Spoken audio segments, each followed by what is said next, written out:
Allahu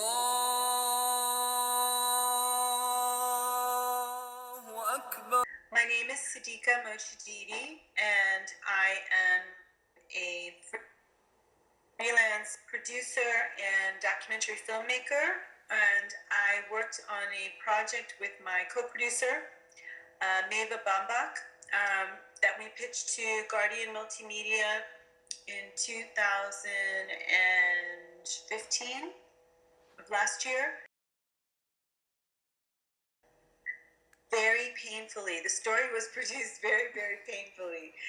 It was an idea that Meva had pitched to her when she was at a UN fellowship conference in New York, and she ran it by me. And I'm from Afghanistan, but I grew up in the States, and I knew about this story. I had heard about local imams promoting family planning in the local communities, but I never really, maybe because I was so I'm closer to the culture, I never really thought about making a story about it.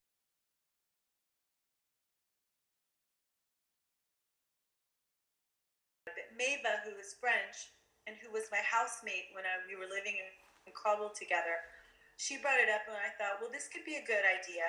So we pitched it to the Guardian, and they said, great, we don't have any money for you, but if you ever work on it, let us know. We'd be interested in seeing the footage. So we wrote a couple of proposals. We wrote a proposal for the Pulitzer Fund, which funds film projects and journalist projects. And then we also wrote a proposal for an EU grant that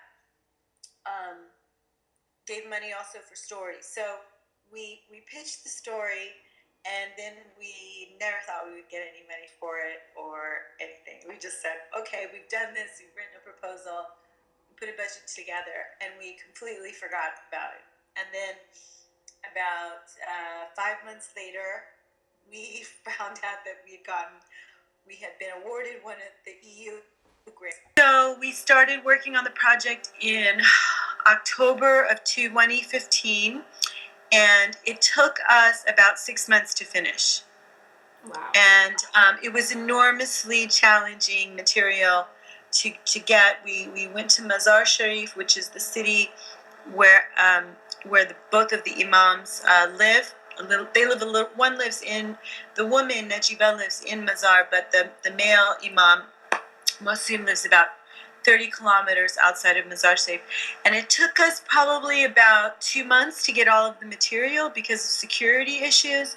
Our male imam was very, very reticent about speaking to us on camera and being filmed on camera, so it took a long time to get him to even give us those little bits that you see in the film.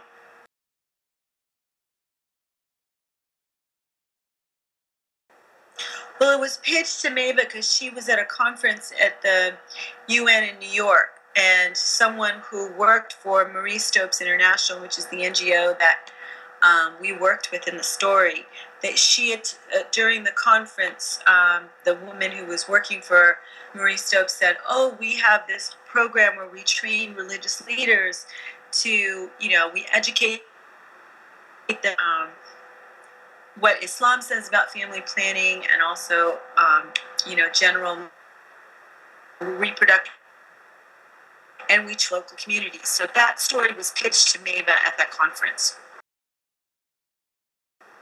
Very, very difficult. None of the women in Mazar Sharif on the streets, we tried to get on the street, those vox pop interviews that you finally see in the end result, that came out of weeks and weeks of trying to talk to people, and people saying no, no, no, and trying to get women to speak to us, and not just speak to us, but we were trying to get very conservative viewpoints, so that we could show really what the pervasive is towards family planning, and that was very difficult to get people to feel comfortable and honest enough to really talk about how they felt about birth control and child spacing, as they call it in Afghanistan. So that was really difficult. We filmed a lot of interviews.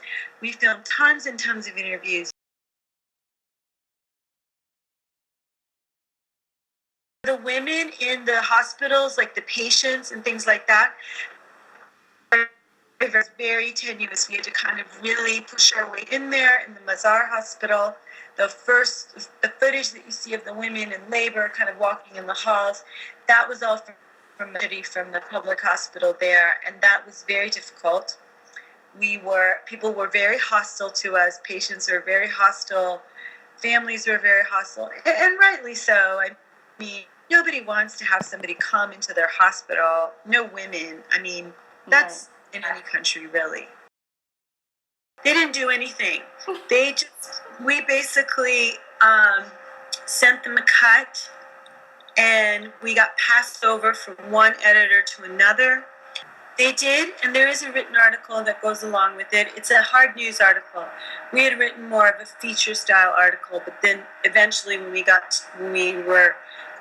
decided to work with the World News Desk, they wanted a hard news article. So I wrote that one. I wrote that article. We shot on a Canon Mark II DSLR, and we shot on an EX1, Sony EX1 camera, Final Cut Pro. Oh, not to overshoot. I think we overshot way more. We were both very similar in lots of ways, and in one way we were similar in that we don't have enough. But actually we had enough, but we just didn't really. I think now it'd be much more, economical and kind of say, okay, now we've got that. Let's move on and put our energy someplace else. I don't know, unless you really, really like it.